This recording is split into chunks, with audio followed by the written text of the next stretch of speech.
Warga antri untuk mendapatkan air bersih yang disalurkan oleh Kodim 1408 BS Kodam Hasanuddin yang bekerjasama dengan pemerintah Kota Makassar.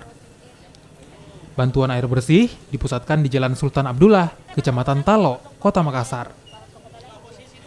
Penyaluran air bersih dilakukan lantaran 3 bulan terakhir warga di sejumlah kelurahan di Kecamatan Talo krisis air bersih dampak dari musim kemarau.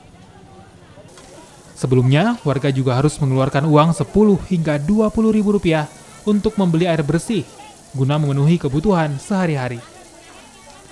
Warga mengaku merasa terbantu dengan adanya bantuan air bersih. Kalau di sini sih mulai pertama ini tinggal orang di sini, mulai tahun 82 susah air bersih. Pakai gerobak, dia ambil di daerah wilayah sebelah pakai gerobak. Oh, dia beli? Beli. Per gerobak itu sekitar 5.000.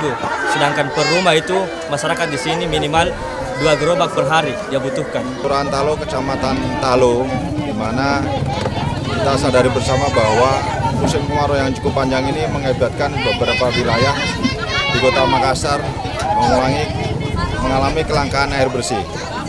Sehingga kami dari Kodim 1408 BS bekerjasama dengan pemerintah Kota Makassar dalam ini perusahaan daerah air minum Kota Makassar membantu menyalurkan air bersih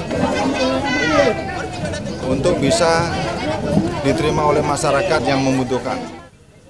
Sebanyak 11.000 liter air bersih disalurkan menggunakan 2 mobil tangki milik TNI di 2 RT di Kelurahan Talo, lantaran wilayah tersebut terdampak paling parah. Rama Pratama, Kompas TV, Makassar.